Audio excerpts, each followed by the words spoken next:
in places like California, I think pro-life people need to accept that if we're ever going to make grand change, at least on a state level, it's not going to be from a pro-life Republican. It's going to be from pro-life Democrat. Ooh, and okay. we need to be willing and able to work more across the aisle, work with people who are different from us.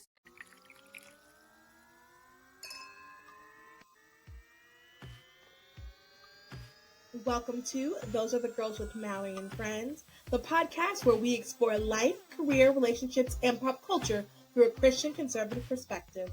Each episode, we dive into deep topics that matter most to us women, from navigating your career with grace and confidence to watering meaningful relationships grounded in faith. We're here to empower you to embrace your femininity and stand firm in your beliefs. We'll also tackle the latest in pop culture, discussing how they align or clash with our values. Let's uncover the truth and encourage each other to live boldly and authentically. So whether you're at home or on your commute, get ready for some fabulous conversations. Grab your teacup, pour yourself some tea. Come on, girlies, we're changing culture.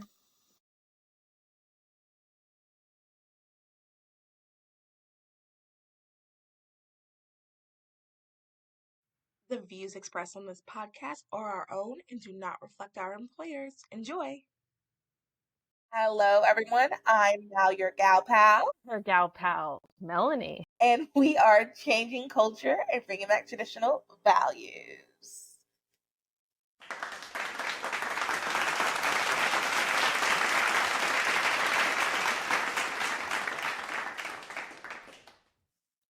Hi, thank you all so much for coming to the show. Just joking, there's no live studio audience. I'm doing the media audio files again because that's fun. Anyway, Melanie, welcome back to the show. It's been a hot second. I guess not really. Thanks for having me. Well, I haven't been on since February, to my knowledge, because February is when I launched my podcast, Open to Life. So you had me on then to talk about it. And that was the last time we did a Mal and Mel episode. Yeah. Mal and Mel crossover episode. Yes. Well, welcome back. Welcome back. I actually saw you. Was it this past weekend? No, the weekend before last. Okay. Not this most recent weekend, but the weekend before that. Yes. Yeah. You came to SF to visit moi for the second time. Mallory's the only friend who has taken us up on our offer. We've told many of friends, like, please come visit us. We'd love to show you the city. Like, please come. And Mallory is the one true friend that's like, yeah, I'll come. I'll spend some time with you. Yeah. And it was a blast. We did so many funny videos. Yeah. Check them out on our socials. And we saw a lot of new places that you didn't get to see the last time you were here. Like, it was funny having gone to Chinatown, Japantown, and a few other spots this time around. Like, I didn't realize how like so many spots that you didn't see. Like, you also didn't get to ride a trolley last time you were here, so we got to check off a lot of boxes. And you went to the beach this time. Like, just so many things that and it was funny because the first time you were here it felt so full. Like, we saw all the things. We saw the Full House house. No, we didn't see the Full House house. We saw Painted Ladies. Princess house. Yeah. Princess Diary school. Yeah, we did see the Painted Ladies. Just, yeah, it felt so like, oh wow, we did all the SF things. But then this time around it was like, whoa, no, now we did all the SF things. Yeah. No, seriously, fun. that's what I thought too. I was like, oh, we did so much last time. What could we possibly do this time? Yeah. And then we still did so much. And I feel like there was like one or two things we still didn't do, but whatever. Like Alcatraz, we have more time, and Angel Island. Yeah. Anyway, how's your day, or how's the week been without me there? Well, it's been really sad without you, Mallory. Well, today we went to the California Academy of Sciences, which has a really awesome aquarium and butterfly enclosure and dinosaurs and other fun places for the eyes and the senses to check out. So we went there for our son to have some fun, because every time we go, it's a new experience for him, because he's like reached another milestone in his development. So it's really fun to see as he gets older that he had, at one point he could see the fish, but now he's like pointing at the fish. And so it's fun to watch him grow and see all these new things. Yeah, that's really cool. We had something like that, like the Discovery Place, back in Charlotte. I remember going to summer camps, and we would go like once or twice a week because I think you get like the membership. I think you could buy like a membership for like $100 for the whole year or something like that. And you can go as many times as you want. So we would go a lot, and each time, like you said, it's kind of like new. Even though as an adult, it's probably like the same thing, but like I felt like at least as a kid, I felt like something new, something different each time. And they had the dinosaurs. They had the Nature Museum is the one that had the butterfly room thing. Discovery Place had like I remember you could touch like lizards and snakes and yeah, and they had like water things. It was fun. It was a good time. But yeah, okay, cool. We have actually a lot to talk about this week.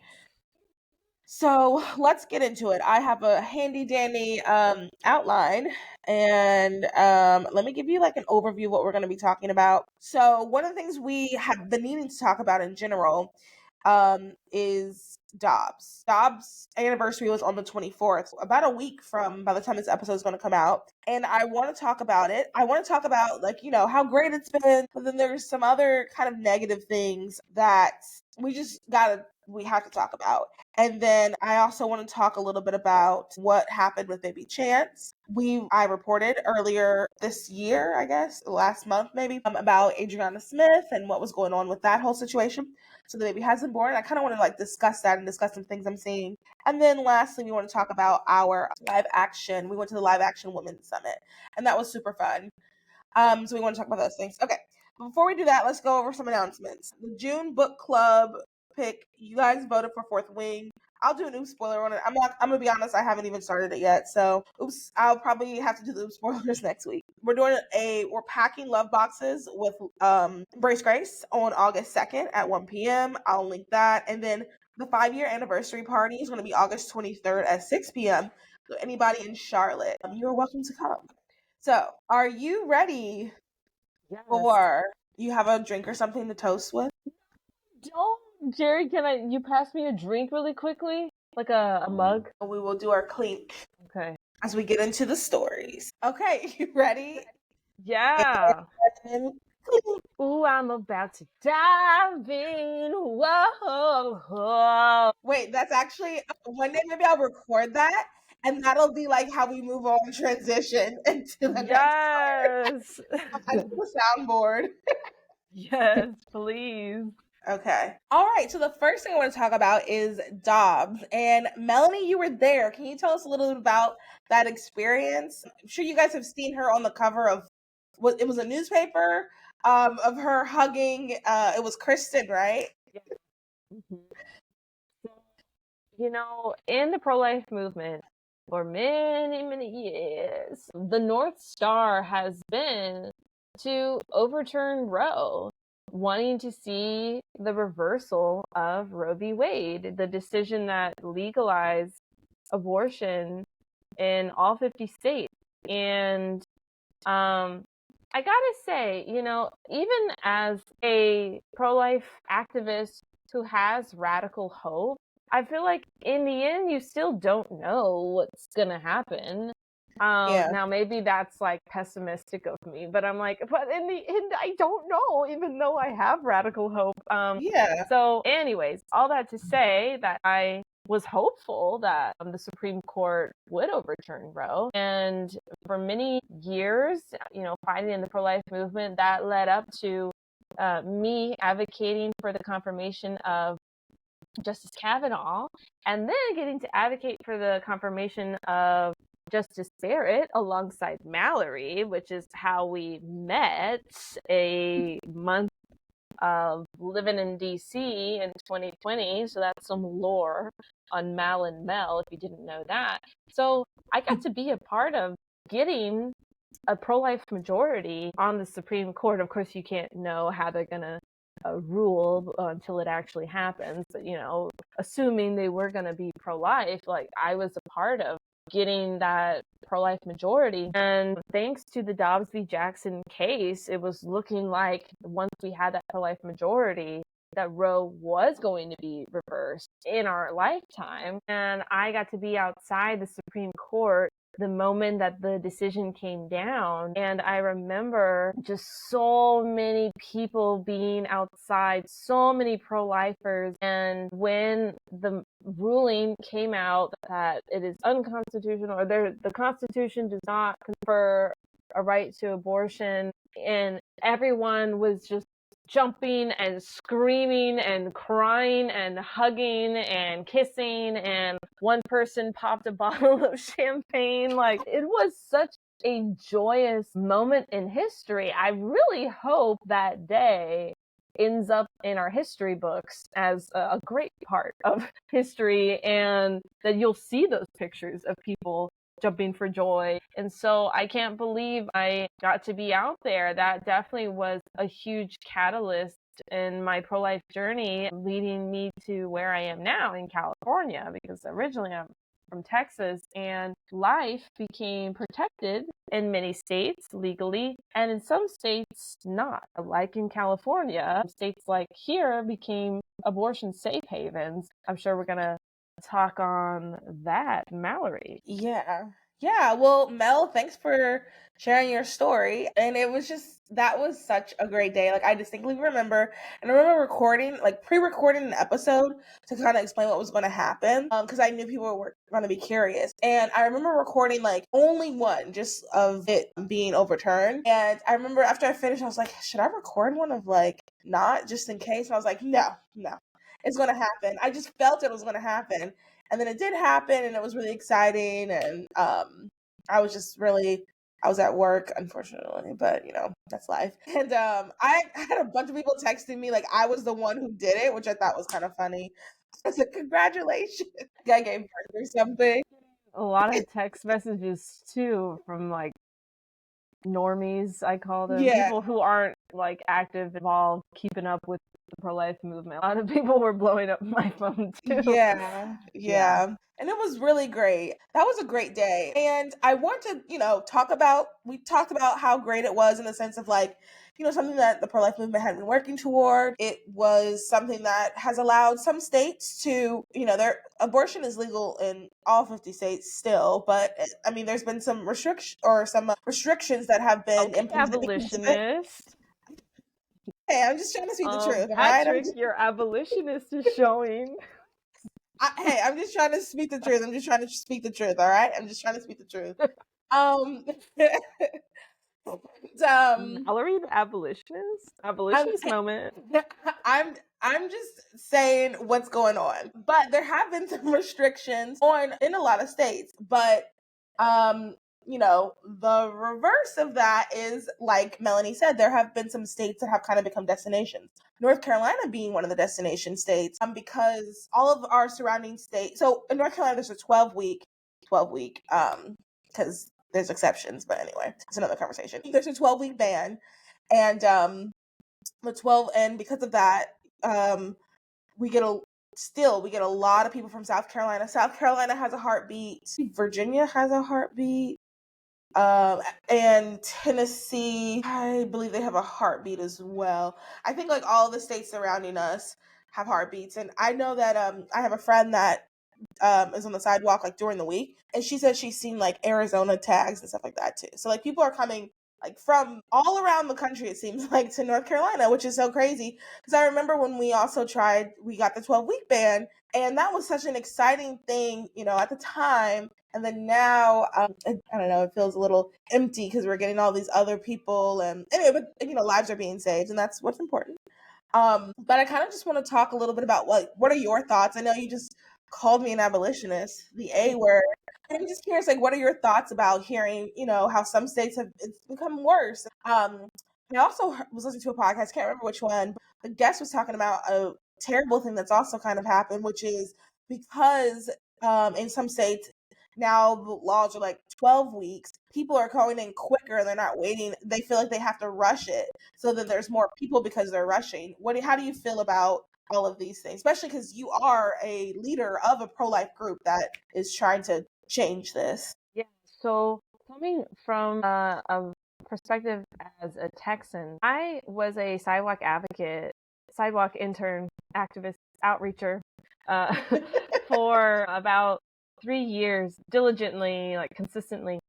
And so I remember being out on the sidewalk back when abortion was still legal till 20 in Texas, if you can believe that. Like now talking about that in the present tense, like that seems so far in the past. Like that just seems so crazy to think like, whoa, that there was a 20-week limit in Texas. Like, yeah. And we as pro-lifers know that's when science agrees that babies feel pain at that point. So it's crazy to think like, whoa, like that was the law.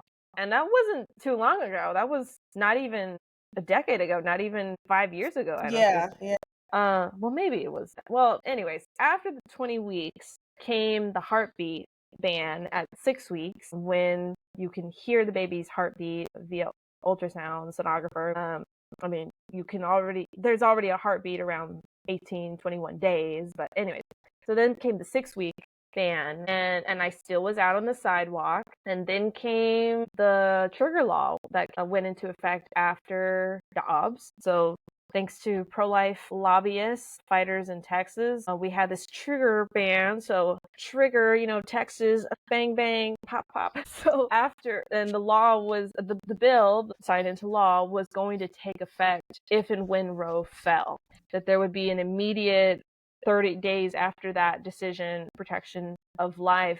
And I still was going out to the sidewalk even then after the legal protection of life in Texas. And I still believe it's important to go out to the sidewalk in states like Texas. I think it's important for pro-lifers in places like Texas, where life is legally protected, where there's no legal abortions happening in a abortion business in a, brick and mortar building, that it's still important for pro-lifers to show up and do their part. Because like Mallory said, of seeing Nevada license plates in North Carolina, pro-lifers in New Mexico are seeing Texas license plates. So it's so important even still to encounter people at the sidewalk, to create even more pregnancy centers, maternity homes, supportive services, et cetera, et cetera. I do think, though,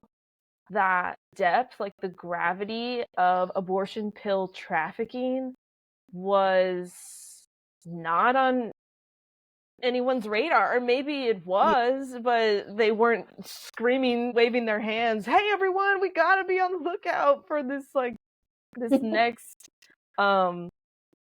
abortion battle on the horizon, which is abortion pill trafficking. That's a huge problem. And then people leaving the states, like we've touched on. I had a point I was just about to make. Oh, last thought on this matter with like life being legally protected. There's a saying that goes like, you can't legislate the heart.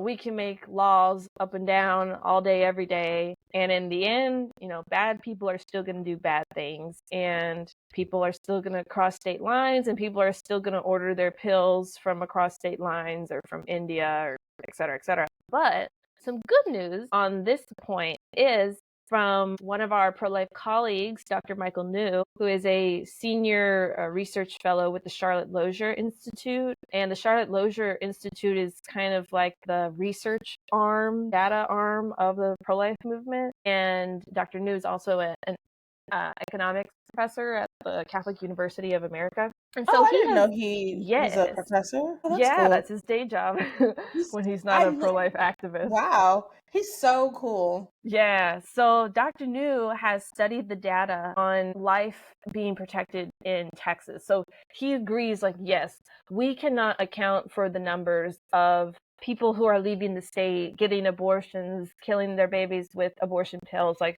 sure, we can't know. But what do we know? What can we count? Are babies. And since the Texas heartbeat law, the birth rate in Texas has very much increased, a visible amount that shows causation, correlation. The pro-life laws in Texas and states like it, I'm assuming, are working to protect life. That lives that would not have been here are here now, are living. And so that's good news, that, we can't count the pills that are being trafficked and the people that are crossing state lines, but what can we count? Babies, and birth rates are increasing in Texas, and I want to say that must be the same for other states like it. Yeah, that's good. I mean, that's good to hear. And you're right. Like that, just to that point really quick, we can't legislate the heart. I think that, that's why we say we would like to make abortion illegal and unthinkable. And no matter what, there's always going to be abortions, but if we can get more and more people to understand the gravity of of their situation, understand the value of life, if we get more people, helped in whatever way they need the help, then we can see some more change. So yeah, just wanted to add that comment in. There was Totally.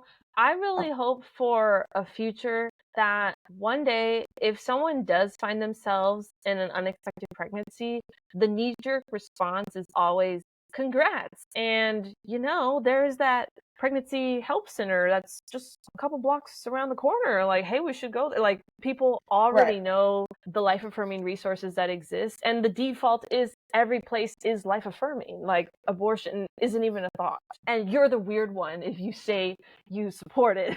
That's my hope for the future. But on the flip side, are states like California, states that added abortion rights, healthcare, equal rights in their state constitution. So we should touch on that. Yeah, so let's talk about that.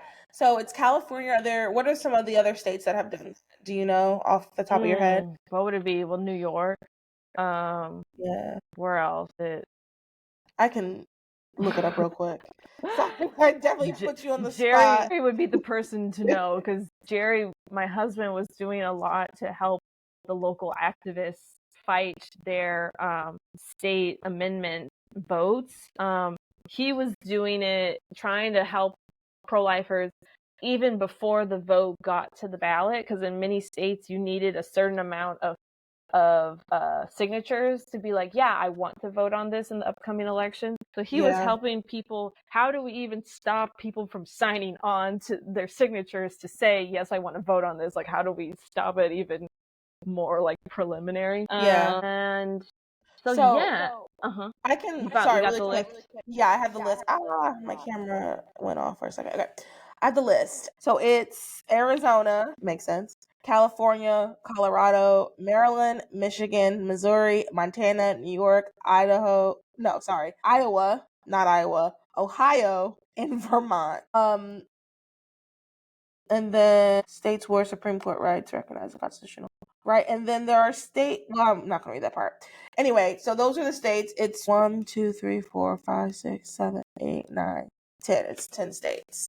So it's really sad that states took the opportunity of the legality of abortion going back to the states to then say, we're going to enshrine abortion in our state constitution and say that this is a place where abortion will live on. That's ironic. But yeah, it's really sad for people in states like California that have protected abortion in their constitutions. We have an uphill battle. We have a huge fight to fight ahead of us. But I heard someone say once that, like, the road that we're on in this next era, post-Dobbs, post-Roe, it's going to be a difficult road, but it's a road that we would not even get to take had it not been for Dobbs. Like, babies would not be completely protected in many states legally had it not been for Dobbs. So yes, it's the journey ahead is difficult, but it's a journey we would not even get to take had it not been for Dobbs. And what's next after Dobbs? Like, what's next after the reversal of Roe? For many, many years, the North Star has been reverse Roe. Roe must fall. Roe will join the ash heap of history. Blah blah blah. Like, and so it was just always the North Star is Roe. A question I ask other pro-life intellectuals, leaders, is like, what do you think the next North Star is? Yeah. I think, in my opinion, the next North Star is, I hope, a national ban. I heard one activist say a fetal personhood amendment in the Constitution something acknowledging preborn rights. So I think that could be our next North Star. I mean, our next immediate North Star is defunding Planned Parenthood, but I was just about to say that. yeah, And we so can talk about that next too. yeah. Anyways, so because I just wonder, like, how can it be in a place like California that life could ever be protected thanks to the state legislature if it weren't for a federal ban, you know? But Yeah. tell me your thoughts. Yeah, of course. So I've been thinking about that too a lot, especially because coming up in August, I am going to try my hardest to be consistent to go out on the sidewalk. There's a sidewalk that I want to, we have like 3 abortion facilities. Anyway, long story short, I want to be more consistent starting in August. So I've Go, been thinking girl. like I'm trying. I can't make any promise, but I'm trying. I've been thinking a lot about this question, like what is next? Like what do we do next? Especially in a state like North Carolina. And I want to say something. I've said this before in the podcast, and I'll scream this to the rooftop. We should be, until we can get this national ban, the only way we can make it illegal or, for example, get North Carolina from 12 weeks to 6 weeks, which I'll talk about that in a second, is if we're voting for people in office who would vote for that. I think sometimes when the North Carolina, not just North Carolina, any state, whenever their primaries happen for Republicans, if you're pro-life, I think it's so important to vote for the candidate that is unapologetically pro-life, that would actually vote for more protection for the preborn. Because the last time I have some insider information, and I know for a fact that we only won by 1 vote, and I know for a fact that people would have backed out of getting the 12 weeks. So we went from 20 weeks to 12 weeks, from getting to the 12 weeks, if it had been less than 12 weeks. So we can, protest, we can say all we want, but that doesn't matter. The people who we've elected aren't voting for it. We can put it in, you can put in as many bills and write as much as you want, but if like you're not electing people who will do that, who will, vote in that way, then it means nothing. And not all states can vote for it to be in the Constitution. North Carolina hasn't had that happen, and I pray we don't. Some states, it's in their state legislature, so they're the ones who are deciding. And if you're not voting for people who will vote to ban abortion, then don't be surprised when there is no abortion ban. Um, that's So I want to say that. So the question is like, what is next? I think really the biggest thing is just trying to find elected officials who will vote for a ban. I think that's the only thing. And a state like North Carolina, I think it can happen. If God is in control, anything is possible. Realistically, a state like North Carolina, it could probably happen in before it could happen in California. So neither one of our states are like super gung ho for the preborn, but definitely like on different sides of the spectrum of it, realistically. So I think like the best thing for if you're in a state like North Carolina is to make sure you're voting for officials. And then if you're in a state like California, I think getting with your local Right to Life or Pro Life San Francisco and getting with them and seeing like what they have to do. I think really the best thing at this point is for you to step up as a pro-lifer, join a group and like start collaborating. Because I don't know, other than like voting, I've been thinking about that. I don't know what else more to do.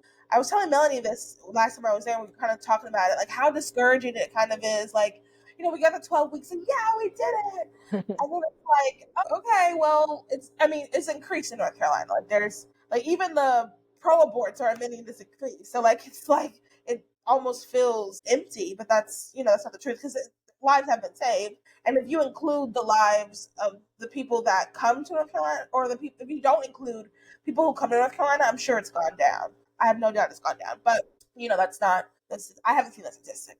Anyway, all that to say, I think this is a time where like you should collaborate with other pro-lifers in your town. A, and then B, I really think this is also when we really have to be doing our part in the unthinkable thing. As I say all the time, you don't necessarily have to post on social media, start a podcast. You can. I will always encourage you to do that if you want to. But even the conversations you have with your friends, making sure that you are affirming life in the conversations. And even when it's awkward, I can tell you, I recently had a conversation with someone. I was actually at dinner with, they're not really my friends, they're my friends' friends. And we were talking about, they're all dating and everything. And they're talking about, one of them's been in a relationship for a really long time. Long story short, she's like, she only wants one kid. And I said, well, what happens if God blesses you with twins? And, I'm saying this like in just like funny, like, and she goes, oh, I'll go to the clinic. And let me tell you, it was the most, first of all, it came out of her mouth very naturally. It was so uncomfortable. Like, everybody was kind of quiet, and she laughed, and then a couple other people laughed, and I was like, oh, okay, well, that's not really funny. And then it just like, to me, the rest of the night was kind of ruined. But it's times like that where, like, you don't have to stand up and say a speech. I mean, I guess I could have stood up and said, given a pro-life talk right there. But I do think the fact that I said, oh, that's actually not funny, and like made people a little uncomfortable, I think tiny things like that are also helpful too. Because I will say, the sister of that girl messaged me like a week later, or she commented on something I shared about abortion. She said, I didn't know this. Like, I'm learning something from you.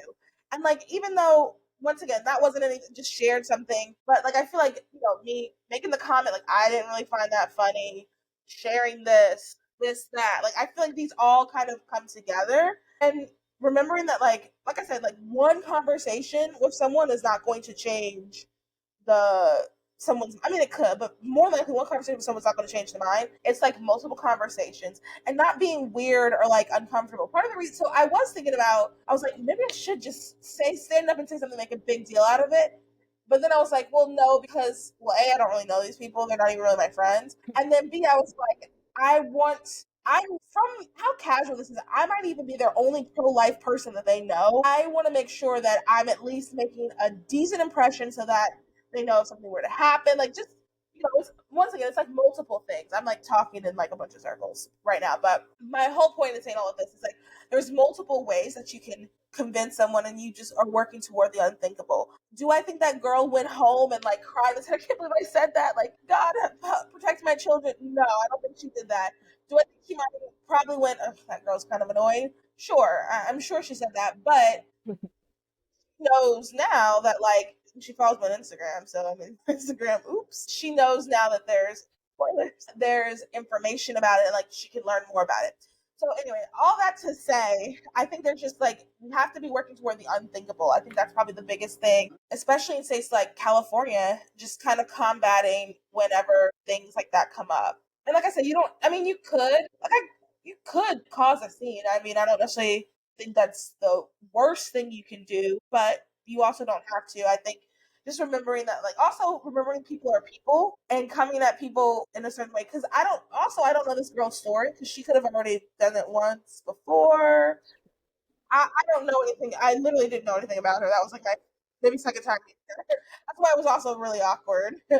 um, but yeah, Something Monica Snyder, the executive director of Secular Pro-Life, said once, and I think she also kind of reiterates the point on her social media, that you, even if wherever you are, like maybe that's not the time that you feel comfortable to elaborate on your pro-life position and do a grand speech, do something to drill the point home. I remember her saying that you can just say something as simple as, I don't feel comfortable talking about this right now, but for the record, I do not agree. And just like leave it at that.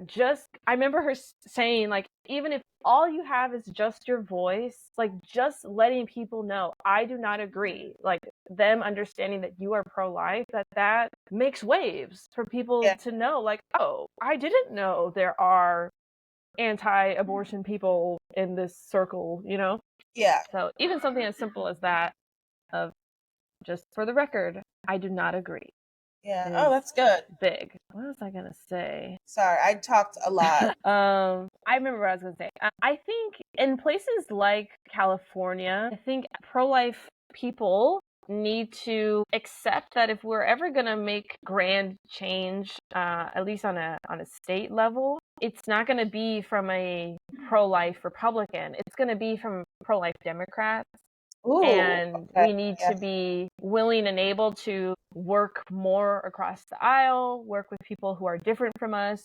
And Yeah. that was a huge reason why Pro-Life San Francisco came into existence. Pro-Life SF started as a young adults group right before the 2016 elections with Trump. And so that was a huge catalyst for pro-lifers in San Francisco, wanting people to know that pro-life people do exist here and that President Trump didn't necessarily represent them. And so I just wanted to share that point. To make huge progress in places like San Francisco, Colorado, New York, all the states you listed off, well, I mean, who's going to be the ones changing laws and saving babies, at least in the future? I don't think it's going to be pro-life Republicans. I think it's going to be Yeah. pro-life Democrats. Yeah, and I want to just say some thoughts on that really quick. I think about this reaching across the aisle thing a lot. I think mainly because I have a diverse group of friends, and like through pro-life world, I have made a diverse group of friends. I'm friends with people who, yeah, I'll say her Connie. I love Connie. Connie might even be listening to this. Love Connie. Connie and I do not agree. Shout out Connie.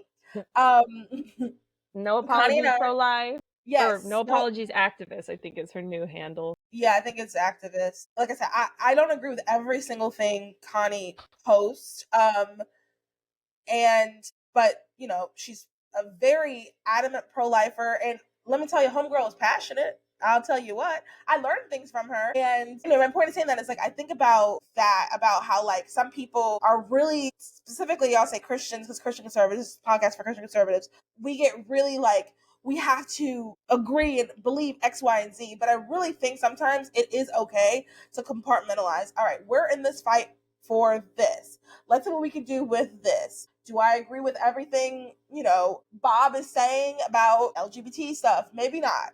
But like, if we're agreeing on this thing, then like, let's stick with like this thing. Because that's conversation I see a lot. Even sometimes in my DMs, like, I'll share stuff from people who are like not really, who are obviously not Christian, but it's like something pro-life related. Sometimes I have people commenting, "Do you know who this is?" I'm like, "Yeah, but like, this one thing I shared is what I like. That's what I'm agreeing with." So I think that's just something we have to think about and contend with. Just think about the goal. If you're stomping your feet all upset, well, I don't think we should have to. Well, then do something about it. Then you work to get more Republicans elected that are pro-life. Like, if you truly can't work with the Democrats, like, you do that. So yeah. I just wanted to add that 2 cents in there. We have got to move forward a little bit more because it's been 40-ish minutes. Let me just make sure we hit all the points I wanted to talk about. Yeah. Let's skip down to, I want to talk about Adriana Smith and the baby really quick. For those who do not know, I'll give you a quick recap of like Adriana Smith. She was a mother who died because of lack of doctor intervention. She died. That's another conversation. And she was pregnant. And they kept her on life support so that her child in her womb, even though she was brain dead, the child in her womb would still get a chance to grow and then be delivered. And that is what has happened. Is the baby. The grandparents named the baby Chance. And he was born at 22 weeks. Partially, what I kind of want to talk about is just like, first of all, how amazing technology is nowadays. That's pretty cool in the sense of like how far we've come as humans, Homo sapiens. It's pretty cool that we're able to do that. And I want to say, like, I'm not a mom. Melody's a mom. She can probably agree with me. And I asked my mom about this. I can't imagine a mom saying, like, pull the plug. I don't know any mom that would say that. And I think what's so interesting, and then Melody, I'll have you give your thoughts in a second. But I want to say this. I think what's so interesting about the discourse online is a lot of people who are just whittling her down to a corpse and wishing evil on this child. They're not parents. They're not mothers. I'm noticing that. Now, obviously, post this on TikTok. Someone's going to comment, "I'm a mother," and I would say, "Pull the plug. My child shouldn't live." Sure. Okay, whatever. But like, for the most part, what I've seen is women who aren't mothers saying that they would not want to do that to a child, but mothers saying yes, like, save my child, especially, if I have already passed. Now, I will say this. I don't know. I'm not a doctor. Okay. I'm not a doctor. But I did hear a doctor speak, and she made the comment that we don't know what exactly brain dead means in this situation, because brain dead is actually a wide competency thing that, like, you could be brain dead, but, like, there's other parts they can mark you as brain dead, but parts of your brain does have activity. So parts of her brain did have activity. Who knows, like, what was going on? We don't know. We don't have her medical records because of HIPAA. And also, it's not really our business to know either. Maybe in the future there will be medical journals about this and we can learn a little bit more. But my point is that, so she could not have been completely brain dead. Anyway, maybe she was just born. The discourse online has been very sad, disheartening to watch. A lot of people, wishing not nice things. I don't even want to speak them out loud, really, on this child. And it's just very crazy, like, how anti-life the culture has come. And then I just want to say this too, how, like, out of touch with reality, for lack of a better word, so many people are, to think. I just keep seeing things. If they know that they can make us have babies while we're dead, then it's over for women. Society is down. We're all going. They're going to do this to us, and it's like, that's so out of touch with, like, reality, that, like, that doesn't even. I mean, what would even be the purpose? Like, yeah. Anyway, Melanie, what are your thoughts? To the point that I think as mothers, ideally, if I guess your heart is rightly ordered, there is something instinctual in us that our child's life comes first. I remember when I was going to have my C-section to have my son, I remember one of the nurses was asking me a question like, well, is there anything you want us to know? Like, I don't know, very vague. And I remember saying something like, well, I mean, if you can only save one of us, I would want you to save my son. And this is just a C-section, they're just cutting my abdomen, they're opening my uterus, taking my son out. Like, it's a very routine surgery for those doctors. But I just went ahead and verbalized, like, I don't know, if worse comes to worse, I don't know what could possibly go wrong, but if things go wrong, I would rather you save my son. Just to reiterate, I think that should be every mother's instinctual reaction of absolutely save my child over me. And I would find it hard to believe that, what's her name, Amanda? Adrian. Oh, Adriana. That Adriana would say anything differently. Right. And just this past Saturday, actually, I was on the sidewalk of Planned Parenthood Northern California in San Francisco. Prolife SF was participating in this National Day of Demonstration towards Congress to defund Planned Parenthood. There were, I think, about 100 or more gatherings of pro-lifers outside their respective Planned Parenthood. And so we were out there on this past Saturday, and there was this lady that just came out of, it wasn't the Planned Parenthood door, but she came out of a side door. I didn't even know if maybe she's an employee of the dentist office that's next door, or she was a patient from the dentist office exiting. I don't know, because there's a dentist office right next door. But I went up to her, said the same thing I've been saying to everyone, like, hi, would you like information on resources to help women and children, reproductive resources? And then she went on to be like, are you out here harassing people? You woke me up from my nap. And which it was like 12 in the afternoon. Like, why are you still sleeping? Anyways, she was not genuinely trying to have a conversation. And at one point, I eventually was like, okay, I'm done having a conversation with you. I wish to talk to you no more. And thankfully, she respected that. Anyways, I bring this up because one of her talking points to me was, what do you think of that Adriana Smith girl, huh? Do you think that was right, what they did to her? And now I'm not well versed in apologetics about Adriana Smith, but my instinctual response was like, well, what do you think about baby Chance, that he's alive outside the womb? Do you not think Chance should be living? And I think I stumped her. I don't remember her having a response to that. Can I say something really quick? Okay. Sorry to cut you off. And to your point really quick about, like, stumping people, someone asked me, like, well, this is something like, do you think this is a good thing? And I was like, well, I don't think it's a terrible situation. Like, I'm not sitting here thinking like, yeah, let's do this forever. No, it's like, these are unfortunate circumstances. It's not ideal. It's not the ideal situation. No one is like for this. I think that's another thing we have to remember as like pro-lifers to mention too. Like, we think it's the right thing to do, but it's not like we're like, yeah, every corpse we see, because that's what they think, but like every corpse we see, let's put a baby in there. Like, that's not. Too, I'm having a hard time. I don't mean to sound ignorant, but I'm having a hard time understanding like what was the problem in of keeping the mom alive so that the baby could get to a point of viability. I'm like, I don't like cannot compute like the meme with Yeah. all the math figures going Yeah. around. Like, I don't understand. Like, it's not like they were going to keep her alive forever, Right. and have her start lactating, and that would let's go on this trail of them thinking we, I don't know, us pro-lifers keep moms' bodies alive. Yeah.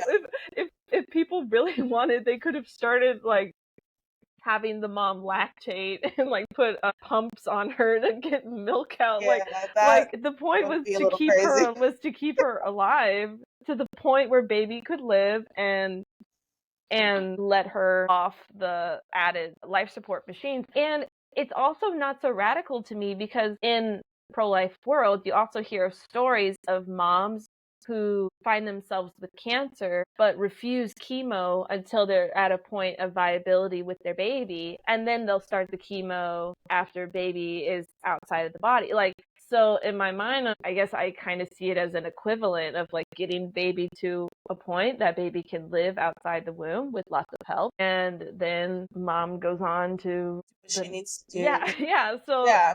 in my mind, I'm just like, what is the problem? Like, it's not like they were going to keep her alive indefinitely. Yeah. Yeah. I think I don't mean that's to a sound good ignorant, point. but I'm just like, what? No, I think that's a good point. I think that goes to back to the cultural problem, back to the unthinkable part of illegal and unthinkable that we really just have like crossed over to. And like, once again, I'm not a mom. I desire to be one day, but from what I can see, being a mom requires a lot of like sacrifice, and it really does require you like not putting yourself first. And I know like right now that is not popular to say, like, especially in this like, no shade, nobody get mad at me for saying this, but in this therapy world where everybody's in therapy, putting no shade, no shade, no shade. It is it's not common, it's not popular to say, I'm gonna put someone else first. I think that, the cancer pregnant mom with cancer, that is the perfect example of like immediately like stop caring about yourself and putting someone else first.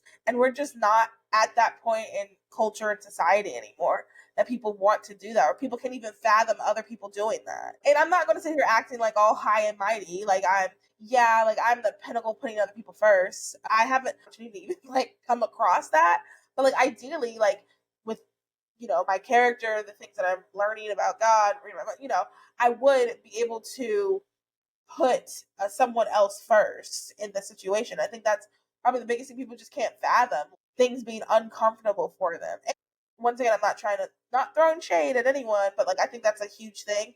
And then last thing I want to say too, um, something I just want to say, like just in general, anyone listening, like if you're like on the fence about being pro life, or like you don't consider yourself pro life, but you're sympathetic to the cause, I think just kind of remembering that like we are pro-lifers are humans too. And I think sometimes when I hear the things that people say, I'm like, do you truly believe your grandmother that is pro-life, goes to church every Sunday, that has sacrificed to make your life wonderful and your mother's life wonderful, you truly think that she wants other women to be hooked up to machines and have babies put in them and being used as an incubator? Do you truly think that? Because that's something that I see people online say a lot, and it could just be like an online thing, because I really hope people don't think this in real life, but like the average friend of yours, the average pro-lifer, your average neighbor does not want this, women dying in the streets, like women being incubators. That's a new thing to say, being incubators. That's not at all what it's saying. I think that sometimes we have to give people, what word am I trying to say? Not the benefit of the doubt, but like give someone, you know what I'm trying to say? Like, what is it when you give someone like you know that they have good grace. No, I guess maybe the benefit of the doubt is what I'm trying to say. You have to give people the benefit of the doubt that, like, or go into conversations with good intentions. That's not what I'm trying to say. Go into a conversation with good faith. You have to go into a conversation with good faith, like realizing like you're the average pro-lifer does not want women to be random incubators for random men. That's not, I just hate seeing that because I'm like, that's not, nobody actually thinks that. Are there random men on the internet that probably do? Sure, whatever, I'll give you that. But the average one, your Nona that you love so much, your the girl that sat next to you in your econ class, me, Melanie, we don't want that. That's not our goal. Okay, I just wanted to. The ideal would have been for Adriana to live and be able to mother her living child and everybody lives happily ever after. Like that, in a perfect world, that would be the ideal for mothers and children to stay together. So it's a tragedy for a child to have lost their mom, but I think it's also a victory that now Chance gets to live. He has a chance at life. He has a chance at life. Okay, let's wrap up maybe no more than 10 minutes, talk about a live action summit. What was your favorite thing about it? Honestly, my favorite thing was all the booths. It was all the booths, getting to see all the different pro-life brands. And I have mad respect too for a brand that says, yeah, we're pro-life. Like mad respect immediately. Like I would love to support a brand that's openly pro-life over a brand that's pro-abortion or doesn't comment on the matter. For example, I got to purchase some wholesome prenatal vitamins from the vitamin brand We Heart Nutrition, and I got my son some teethers from the brand Choose Life, CHEWS, Choose Life. And there were other cool pro-life brands there too, so I really loved that. I love just getting to chat with people and network. That is what I enjoyed the most. What did you enjoy the most, Mallory? What did I enjoy the most? I think like the networking, going to these conferences are so fun for me, just in general. And ideally, I might be going to another one in like 2 weeks, technically next weekend. But anyway, I love going to conferences, conventions, partially, mainly, honestly, for the networking. It's just meeting so many like minded people and kind of like connecting with them. And I really like the shopping as well. Like you said, I love and support a brand that is unapologetically pro-life. I think that we need more of those, especially like for the diaper brand things and the nutrition, the We Heart Nutrition. Hopefully I'll have both of those people on the podcast soon. And we saw Angelique Life Dress. It was just really good catching up with friends. I want to talk 2 seconds about something that has like stuck with me. I believe it was Emily Wilson. Someone asked a question. I don't even remember the question, but her response was, it was probably something like, what do you do when you're tired of like fighting or X, Y, and Z? And her response was like, she read a story or something about how like Joan of Arc was stabbed in the neck in battle, and she just pulled the sword out, or the knife or sword or whatever, pulled it out and then like kept fighting. And I think about that. I've been thinking about that like ever since I heard that. I don't know why that like really, really stuck with me. Visual. Yeah, it's a really cool visual. Oh, maybe someone draw that and send that to me. Yeah, it's just, I think that's such like a warrior thing because, personally, in my personal life, there's some things that like, I'm kind of fighting, not just like obviously in pro-life world, and like, we don't just talk about pro-life stuff here, ladies. We are pro-women. So we're talking about some of the trans issues and things like that as well. So like these are like tough fights.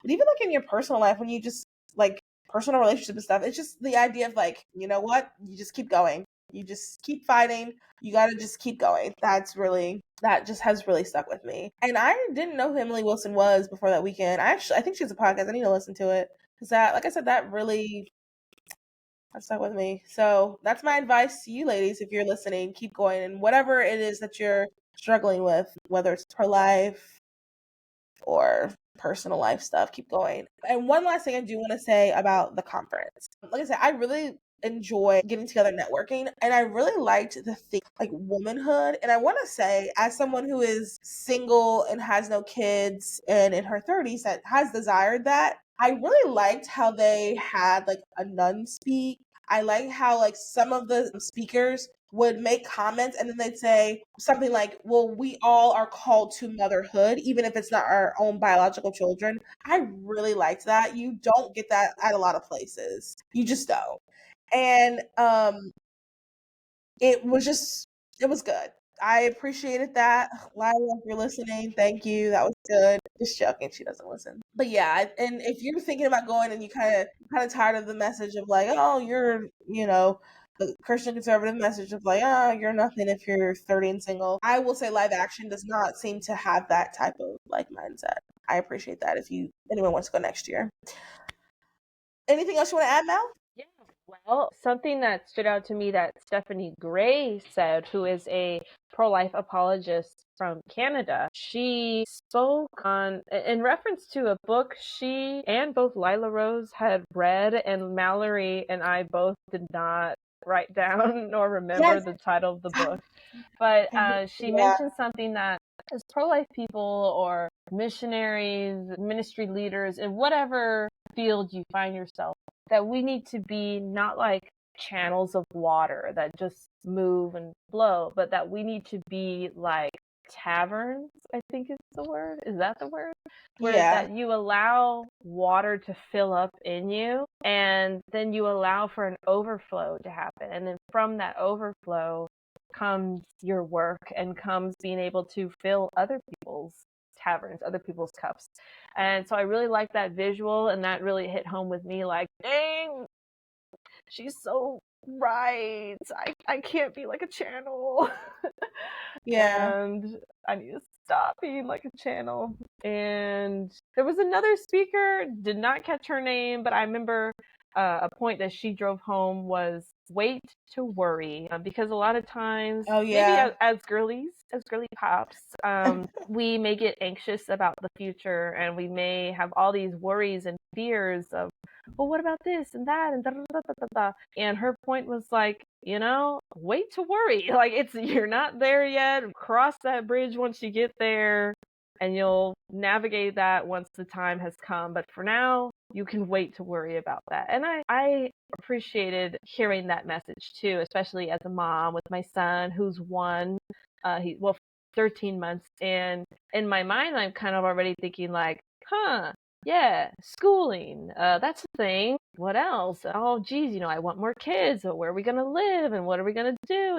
All those things. And it was just kind of a nice reminder to be like, well, I guess I can kind of wait to worry. So Yeah. those were a couple of things that stuck out to me from the speakers. Yeah. I'm so sad I did not get the name of that book because I really do want to check that book out because that also reminds me of something that I am needing to like do. So I'm saying it out loud to remind myself is, the filling up thing. Like, and my mom always says this too. When you're in like the pro-life community, when you're in these things where we wrestle not against flesh and blood. We wrestle not against flesh and blood. So when you're in these type of things, you really need to be stayed like in the word and like prayed up because like the enemy is going to attack. And I always feel cringe saying that, but like I don't know how else to say it. Like there is no other way to just say it.